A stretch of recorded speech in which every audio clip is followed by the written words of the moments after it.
కేంద్ర ప్రభుత్వం పెంచిన వంట గ్యాస్ పెట్రోల్ డీజిల్ ధరలు తగ్గించాలని పీఓడబ్ల్యూ టీయూసీఐ ఆధ్వర్యంలో కేంద్ర ప్రభుత్వ దిష్టిబొమ్మ దగ్నం. కేంద్ర ప్రభుత్వం పెంచిన వంట గ్యాస్ పెట్రోల్ డీజిల్ ధరలు తగ్గించాలని డిమాండ్ చేస్తూ ఈరోజు కొత్తగూడెం పట్టణంలో పీఓడబ్ల్యూటీయూసీఐ పార్టీ ఆధ్వర్యంలో కేంద్ర ప్రభుత్వ దిష్టిబొమ్మ దగ్నం చేయడం జరిగింది.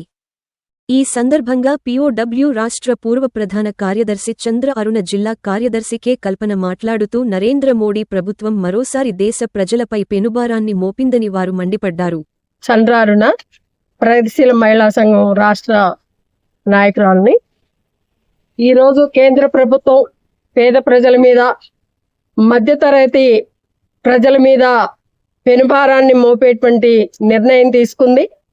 అదంతా మనకు తెలిసినటువంటి విషయమే. ఈరోజు ప్రధానంగా పెట్రోలు, డీజిలు, గ్యాస్ ధరలను విపరీతంగా పెంచేసింది.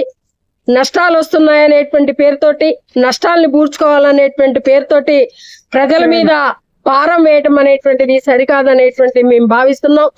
ఒక పక్కేమో పెద్ద పెద్ద బడా కంపెనీలు, కోటీశ్వర్లు, శతకోటీశ్వర్ల బాకీలు, మొండి బకాయిలు రద్దు చేస్తూ, ఇంకొక పక్క నష్టాలను పూడ్చుకోవడానికి మరి పేద ప్రజల మీద పన్నుల భారం మోపడం అనేటువంటిది ఇది ప్రజా వ్యతిరేక విధానాలకు నిదర్శనం అనేటువంటిది మేము చెప్పదలుచుకున్నాం. ఇవాళ గ్యాస్, పెట్రోలు, డీజిల్ ధరలు పెరగటం వల్ల 43,000 కోట్ల రూపాయల నష్టాన్ని బూడ్చుకోవడానికి అవకాశం ఉందని చెప్పి ప్రభుత్వం ప్రకటించింది. అంటే ఈ పేద ప్రజల మీద 43,000 కోట్ల రూపాయల భారం వేసింది అనేటువంటిది మనం గమనించాలి.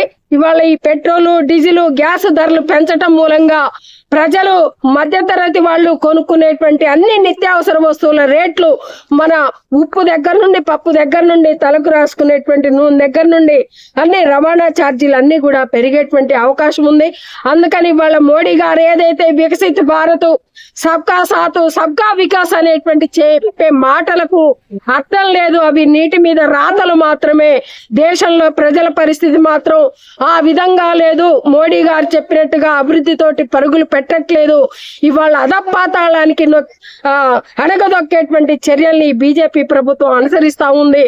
అందుకని ఇవాళ బీజేపీ పెంచినటువంటి ధరలకు వ్యతిరేకంగా మేము నిరసన తెలియజేస్తున్నాము. అదే సమయంలో పెంచినటువంటి ధరలను తక్షణమే తగ్గించాలని చెప్పి ఇవాళ బీజేపీ అనుసరిస్తున్నటువంటి ప్రజా వ్యతిరేక విధానాల్ని ప్రజలు, ప్రజాస్వామికవాదులందరూ కూడా ముక్త కంఠంతో ఖండించాలని చెప్పి తెలియజేస్తారు.